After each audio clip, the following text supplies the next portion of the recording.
A flywheel is a mechanical device specially designed to efficiently store rotational energy. मतलब यहाँ पे हमें जो एक एग्जांपल दिया हुआ है वो दिया है फ्लाईव्हील का।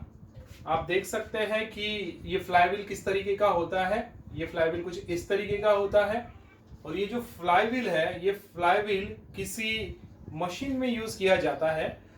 ये एक मैकेनिकल डिवाइस है। Flywheel is a mechanical device जो घूमेगा, रोटेट करेगा, मतलब अपने एक्सेस पे रोटेट करेगा और जब वो रोटेट करेगा तो उसमें एनर्जी डेवलप होगा और वो जो एनर्जी होता है वो एनर्जी स्टोर्ड करेगा। For a particular machine, it is in the form of uniform 20 kg disc of diameter 50 centimetre.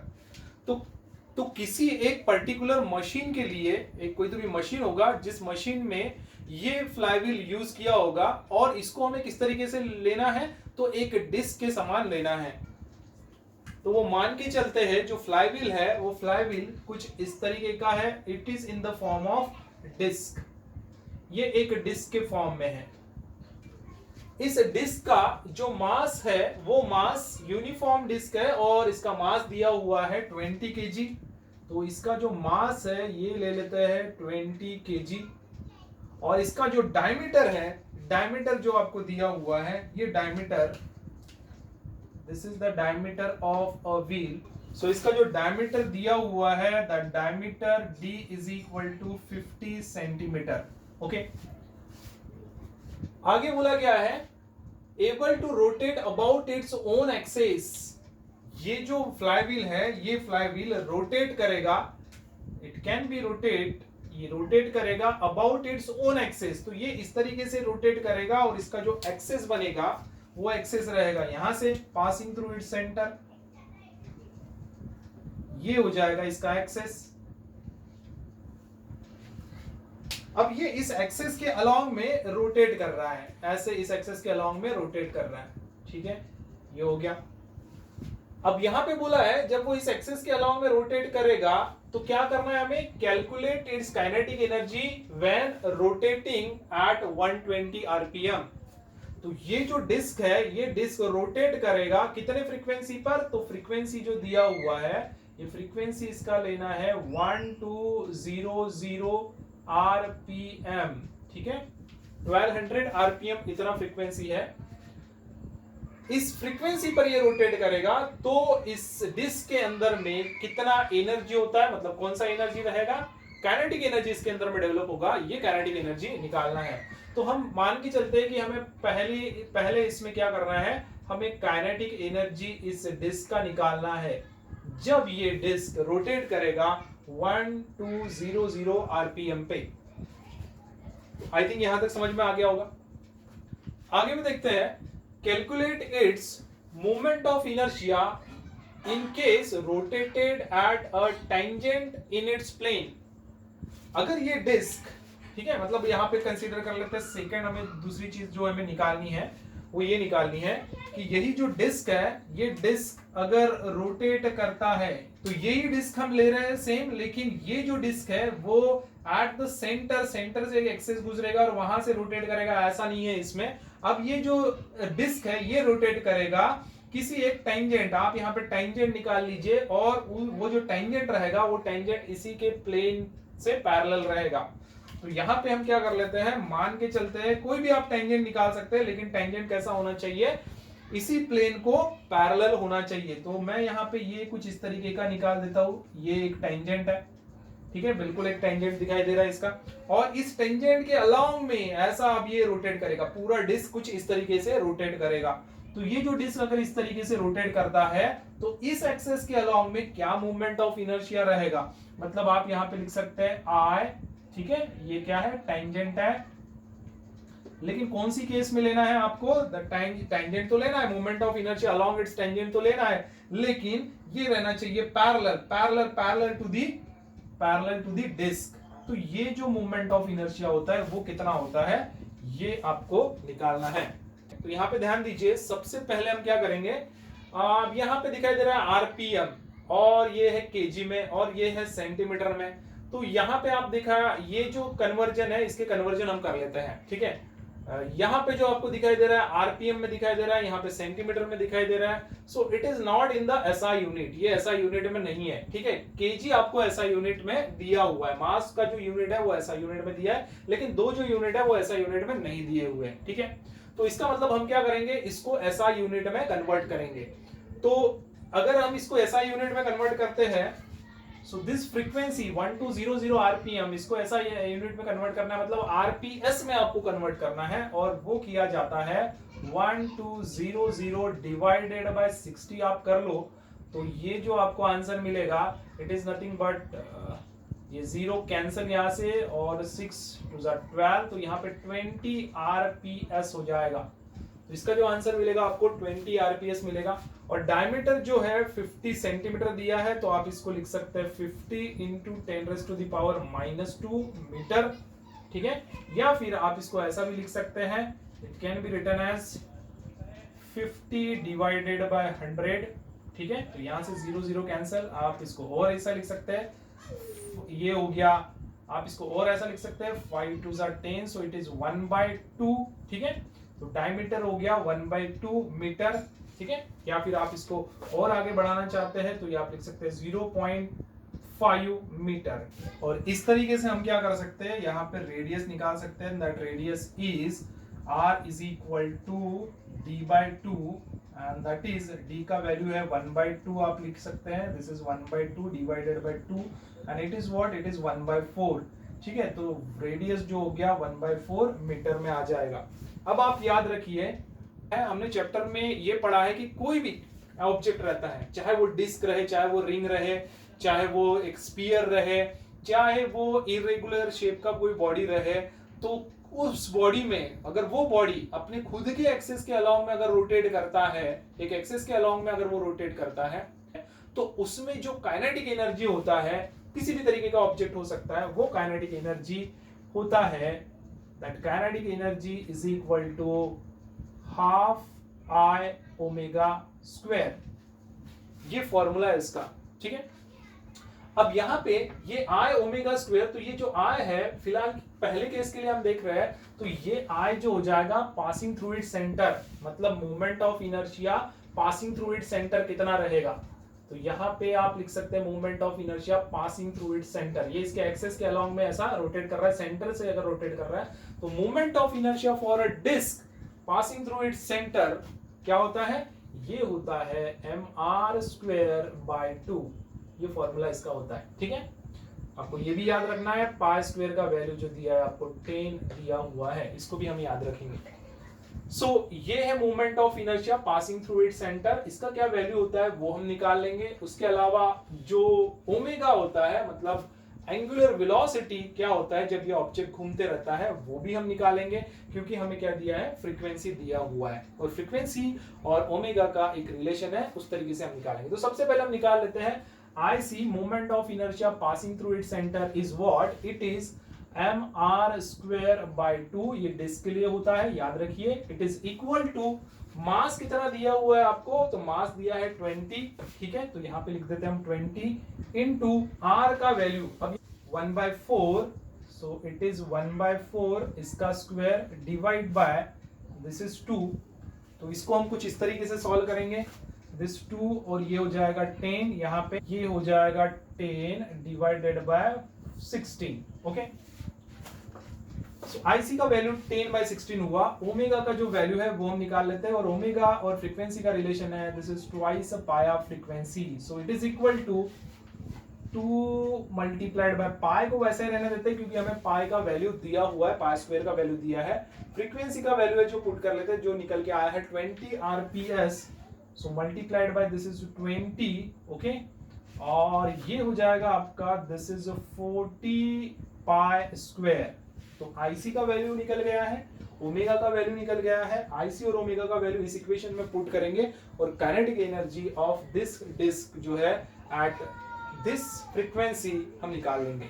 So kinetic energy is equal to this is half into IC is what 10 divided by 16 multiplied by omega square, and this is the value of omega, omega का value put करते हैं, this is 40 पाई, ठीक है, यहाँ पे सिर्फ पाई रहेगा, 40 पाई इसका स्क्वायर। सो जब इसको सॉल्व करेंगे तो ये क्या होगा, this is 2 2 5 10 and it can be written as this is 5 multiplied by 4 4 16, तो ये 4 ये 2 0 आ जाएंगे यहाँ पे, मल्टीप्लाइड बाय पाई स्क्वायर हो जाएगा डिवाइड बाय 16, आप ऐसा लिख सकते हैं यहाँ पे, ठीक है। या फिर इसको इधर सॉल्व कर लेते हैं। सो इसको हम इस तरीके से लिख सकते हैं, it is equal to this is 5 multiplied by ये हो जाएगा 4 4 16 और यहाँ पे ये 2 0 आ जाएंगे क्योंकि इसका स्क्वायर रहेगा, 40 का स्क्वायर हो जाता है 1600 मल्टीप्लाइड बाय पाई का स्क्वायर हो जाएगा और नीचे में रहेगा 16, इस तरीके से रहेगा। जब आप इसको कैलकुलेट करेंगे तो दिस 16 एंड दिस 16 यहाँ पे आप 100 मतलब 100 आएगा, दिस इज 5 मल्टीप्लाइड बाय 100 और मल्टीप्लाइड बाय पाई स्क्वायर का वैल्यू आपको 10 दिया हुआ है, 10 दिया हुआ है, तो ये वैल्यू हम यहाँ पे पुट कर देते हैं और ये जो निकल के आएगा मल्टीप्लिकेशन में 5 एंड दिस इज 30, तो kinetic energy is equal to 5000 joule, ये हो जाएगा इसका answer. Kinetic energy is equal to 5000 joule, ये कुछ इसका आंसर हो जाएगा, ठीक है। आगे में आपको सेकंड इसमें क्या निकालना है, तो सेकंड इसमें आपको आई टेंजेंट निकालना है, आई टेंजेंट निकालना है अलोंग इट्स प्लेन, ठीक है, पैरेलल टू इट्स प्लेन, इस तरीके से निकालना है। तो उसके लिए आप याद रखिए, सो सेकंड इसका जो आंसर है वो हम निकाल लेंगे। सेकंड इसका आंसर निकालने के लिए आप ये याद रखिए कि moment of inertia of a disc, अगर वो टेंजेंट से होते हुए कोई एक्सेस गुजरता है और उसके अलोंग में अगर ये रोटेट करता है and that tangent is parallel to the plate या फिर पैरेलल टू द डिस्क, आप ऐसा बोलोगे, या फिर पैरेलल टू द प्लेन आप बोलोगे, ऐसे में इसका मोमेंट ऑफ इनर्शिया का जो फॉर्मूला है वो आप देख सकते हैं। ये फॉर्मूला कुछ ऐसा है, moment of inertia I tangent, ठीक है, parallel to its plane, it is equal to 5/4 mr², ये फॉर्मूला होता है, ये याद रखना है। अब मास का वैल्यू जो है वो पुट करेंगे, ठीक है, आपको बस इस एक्सिस के अलोंग में दिया है, बाकी सब चीजें, डिस्क का मास थोड़ा चेंज होने वाला है, मास बिल्कुल जो है 20 kg वही रहने वाला है। इसके अलावा जो रेडियस हमने निकाला है वो रेडियस भी कितना हो जाएगा, 1/4 जो रेडियस है वो हम पुट करेंगे, रेडियस जो है इसका 1/4 पुट करेंगे और ये वैल्यू जो निकल के आएगा it is equal to 5/4 multiplied by m का वैल्यू है 20 मल्टीप्लाइड बाय r का जो वैल्यू है 1/4 है, तो यहाँ पे हम 1/4 का स्क्वायर कर लेंगे, ठीक है। तो ये कैसे हम निकालेंगे, दिस इज 4 5 20, सो ये हो जाएगा 5 5 25 और ये 1/4 मतलब इसका square, so this is 25 divided by 4 4 16, 25 divided by 16, आप ऐसा लिख सकते हैं इसको। अब ये डायरेक्टली अगर आप कैलकुलेट कर सकते हैं, कोई ऐसी वैल्यू हो सकती है जो डायरेक्टली कैलकुलेट हो सकती है, तो आप डायरेक्ट डिवाइड करिए। अगर नहीं आता है, थोड़ा डिफिकल्ट जाता है, तो आप लॉग और एंटी लॉग का सहारा लेके आप इसको निकाल सकते हैं। तो हम भी इसको लॉग और एंटी लॉग से निकालेंगे। इट इज एंटी लॉग, आपको ऐसा लिखना पड़ेगा, इसका वैल्यू निकालना है तो एंटी लॉग ये हो जाएगा लॉग, ठीक है, क्योंकि डिवीजन में दिया हुआ है तो हम इसको लिख देते हैं 25, this is log of 25 minus log of 16, ठीक है। लॉग और एंटी लॉग के बारे में और इंफॉर्मेशन अगर लेना होगा तो आई बटन पर क्लिक करिएगा, यहाँ पे आपको लॉग और एंटी लॉग से रिलेटेड जो न्यूमेरिकल्स है वो सॉल्व करके मिल जाएंगे। तो इसको हम देखते हैं, this is anti log of 25, तो लॉग ऑफ 25 किस तरीके से निकाल सकते हैं, क्योंकि यहाँ पे 2 डिजिट दिखाई दे रहे हैं, 25 पॉइंट ये रहेगा, तो पॉइंट के इधर साइड में 2 डिजिट्स अगर आपको दिखाई देते हैं तो उसमें से एक माइनस कर देना है, तो 2 - 1 इज व्हाट 1, तो यहाँ पे आएगा 1 पॉइंट, इसका जो आंसर निकल के आएगा कैरेक्टरिस्टिक जो है 1 पॉइंट, यहां से इसका आंसर शुरू होगा 1 पॉइंट। अभी आपको सिंपली क्या करना है, 25 का 0 में देखना है लॉग वाले टेबल में, ठीक है। तो लॉगरिथम वाला टेबल अगर हम यूज करते हैं, लॉगरिथम वाले टेबल में आपको इस पेज पे इधर साइड में लॉगरिथम वाले पेज में यहाँ पे लेफ्ट हैंड साइड में आप जाते हो तो इधर में 25 देखना है, 25 का 0 में देखना है, 25 का 0 में देखना है। तो यहाँ पे देखिए 25.00 ही रहेगा, इसलिए हम क्या करेंगे 25 का 0 में देखेंगे। जब 25 का 0 में देखते हैं तो निकलता है 3979। यहाँ पे लिख देंगे हम 3979 माइनस, ठीक है, अभी लॉग 16 का लॉग कितना होता है वो निकालना है। तो यहाँ पे भी आप देखिए 16.00 ही रहेगा यहाँ पे, तो मतलब 16.0 मतलब पॉइंट के लेफ्ट हैंड साइड में 2 डिजिट्स है, तो 2 डिजिट्स मतलब एक माइनस करना पड़ेगा, 2 - 1 हो जाएगा 1। तो ये आंसर भी स्टार्ट होगा 1 पॉइंट से स्टार्ट होगा इसका, इसको कैरेक्टरिस्टिक कहते हैं इसका 1 पॉइंट, हमने यहाँ से आंसर ये स्टार्ट होगा। अब आपको क्या करना है 16 का 0 में देखना है, क्योंकि 16.00 रहेगा, तो आपको फिर से लॉग टेबल में इधर में लेफ्ट हैंड साइड में 16 देखना है और 16 का आपको सिर्फ 0 में देखना है, ठीक है। तो 16 का 0 में जो निकल के आएगा वो है 2041। तो ये जो 2041 है ये आपको 1 पॉइंट के आगे में लिख देना है। अब आपको सिंपली क्या करना है, इन दोनों को सब्सट्रैक्ट करना है। तो इन दोनों को सब्सट्रैक्ट हम कैसे करेंगे, ये कुछ इस तरीके से कर देते हैं। यहाँ पे 1.3979 माइनस 1.2041, ठीक है, कुछ इस तरीके से आप सब्ट्रैक्ट करिए। इसके बहुत सारे वीडियोस हैं, आपको देखने को मिलेंगे, आगे के कुछ लेक्चर्स में भी देखने को मिलेंगे। आप बिल्कुल लॉगरिथम वाले मेरे जो लेक्चर्स है आप उसको अटेंड करिए, तो ये सब कैसे निकालते हैं, माइनस वगैरह सब्ट्रैक्ट वगैरह कैसे करते हैं, ये सब आपको वहां पे समझ जाएगा, ठीक है। तो आगे बढ़ते हैं। ये जो रहेगा ये है 9 - 1, ये हो जाएगा 8, ये 7 - 4 मतलब यहाँ पे होगा 3, ठीक है, और ये 9 - 0, ठीक है, this is what, this is 0, so this is 9, 3 - 2 is 1 और 1 - 1 इज 0, ठीक है। तो 0.1938 ये निकल के आया। तो हम क्या करेंगे, ये तो इसका माइनस हुआ इसलिए हम इसको एंटी लॉग जो है वो तो लिखेंगे और ब्रैकेट में लिखेंगे 0.1938, ओके, इस तरीके से हम लिख देते हैं।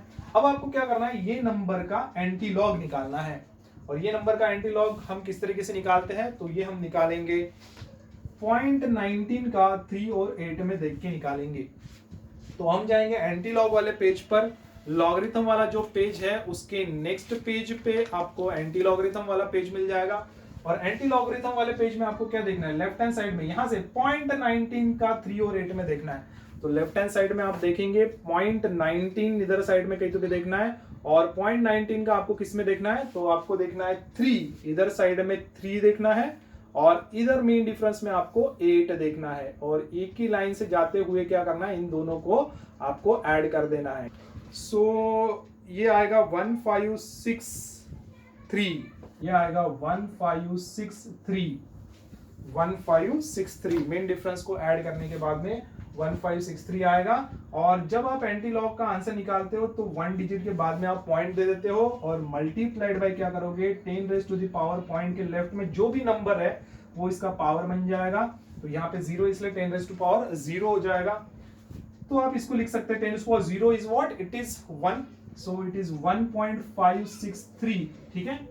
ये हो जाएगा आपका मोमेंट ऑफ इनर्शिया टेंजेंट, ठीक है, and which is parallel to the plate, और ये इसका यूनिट होगा kg मीटर स्क्वायर, ठीक है। मोमेंट ऑफ इनर्शिया ये निकल के आया है कुछ इस तरीके से, मतलब जब ये डिस्क ऐसे टेंजेंट इस एक्सिस के अलोंग में ऐसा ऐसा गोल गोल घूमेगा तो इसका मोमेंट ऑफ इनर्शिया क्या रहेगा, ये आपको समझ में आया होगा। तो आई होप स्टूडेंट आपको ये न्यूमेरिकल समझ में आया होगा। बाकी की भी वीडियोस आप देखिए, चेक करिए, एंड स्क्रीन पे आपको कुछ वीडियोस दिखेंगे, आप बिल्कुल चेक कर सकते हैं। इसके अलावा और भी कोई न्यूमेरिकल आपको नहीं समझ में आ रहा होगा या उसका इन्फॉर्मेशन आपको लेना होगा तो आप मुझे प्लीज कमेंट में बताइए। ये भी बताइएगा ये वीडियो आपको कैसा लगा, ठीक है। अपने फ्रेंड के साथ इस वीडियो को शेयर करिए, और भी कुछ इन्फॉर्मेशन आपको लेना होगा तो आप प्लीज कमेंट में मुझे बताइए। आज के लिए इतना ही, थैंक यू।